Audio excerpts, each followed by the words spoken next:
God, being of no physical body, I imagine also has no hands to grip us. But gripping us is exactly what God does.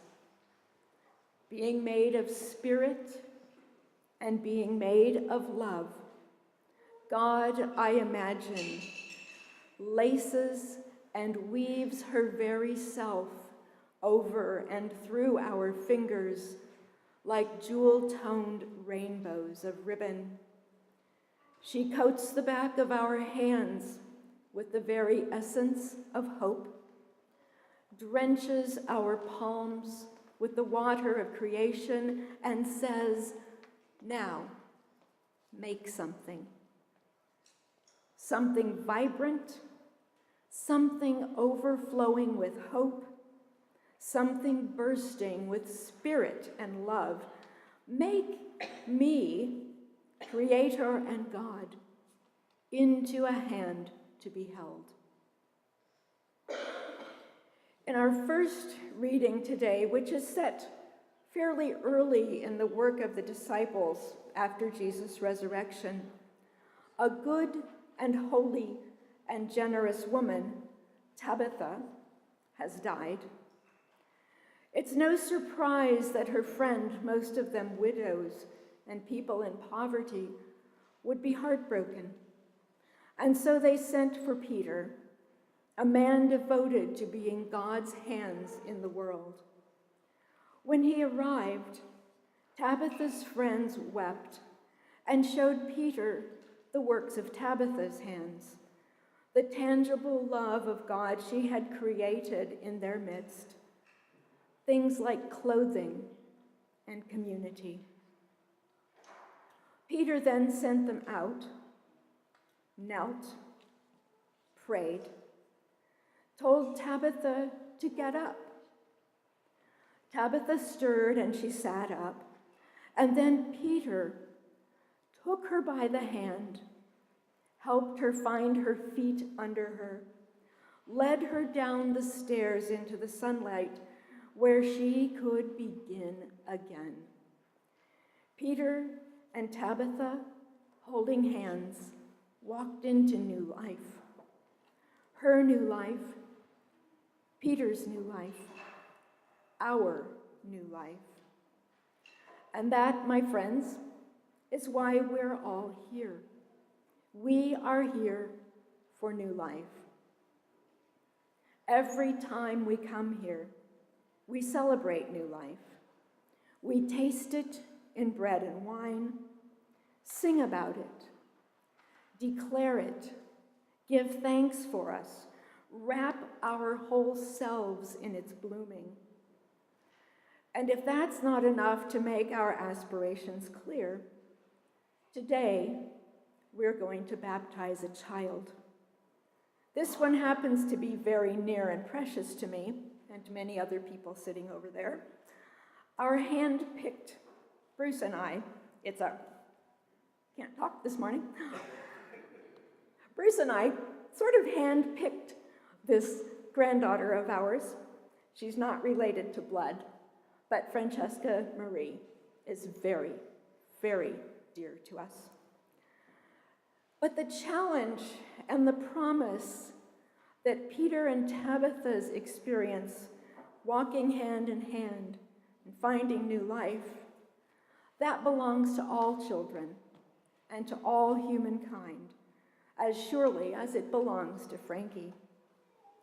Those few drops of the water of creation, blessed and holy, wash us into something brand new, something from God, dripping from human fingertips. The water belongs to all of us, marks all of us, reminds our drenched hands that we have work to do. Because God's love for you today is no less than it is for Frankie, no less than it is for Tabitha and Peter as they walk endlessly into new morning light. Every life belongs to God. Every life is marked early on by small and fragile hands that flex and extend like tiny winged creatures, like fledgling birds tasting air and wondering at weightlessness. If you lay a finger across a tiny palm, those bird-born, I really can't talk this morning, those bird-boned newborn fingers will curl. Bird-boned newborn fingers will curl. Sorry, gosh, I got this right at 8 o'clock. Anyway, those curling fingers will grip and grasp as if life depended on it. And it does. Life depends on a hand to hold. It isn't knowledge that guides us here, nor reason, but the curling of tiny fingers is a powerful statement. I am going to need you forever. Forever, indeed. When we begin life, our fingers curl and grasp the offered hand. In each moment of anticipation or apprehension, in every loss mourned, every joy celebrated, we reach for a hand to hold. In moments of weakness, when we are tired, when our bodies begin to fail us, we reach for a hand to hold. A hand to hold is connection, energy, warmth, love, the spark and sparkle of God alive among us. Hands restrain us and protect us. Hands guide us forward, give confidence and comfort, soothe loneliness, express love, remind us that we're in this together. Hands carry delight, spread delight, like a stream carries water over stones, singing and refreshing whatever it touches. A child, freshly confident in the ability to walk, will grasp two hands, one on either side, lift her feet from the ground and prove that in newness of life, children can fly, if only we offer them a hand. We who have taken flight and maybe crashed a time or two, we who know the pitfalls of the journey and the loveliest way through the forest and through the meadow, we pray, do our best to lead those who are new in good directions, into amazing and memorable adventures, close and closer to God, where saying yes to life becomes instinct, even when life is tough.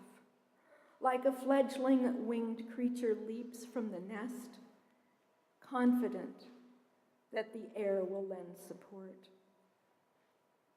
When the new one is able to fly, we, with our weathered hands, firm and full of experience, will learn this.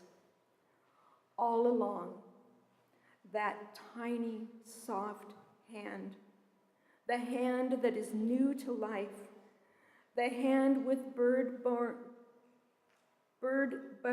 fingers that so readily grips ours, has all along been leading us in good directions, into amazing and memorable adventures, close and closer to God, where saying yes to life becomes instinct even when life is tough. For we also must be like a fledgling winged creature leaping from the nest, confident that air will lend its support. So right now, This is what I love. I love that every baptism is our own baptism, that every new life is our own new life, that every new life presses all of life deeper and deeper into God, ignites us, everyone, with the spark and sparkle of God alive among us, hand in hand in hand, fingers curled tight, finding God in one another, as if life itself depended upon such things.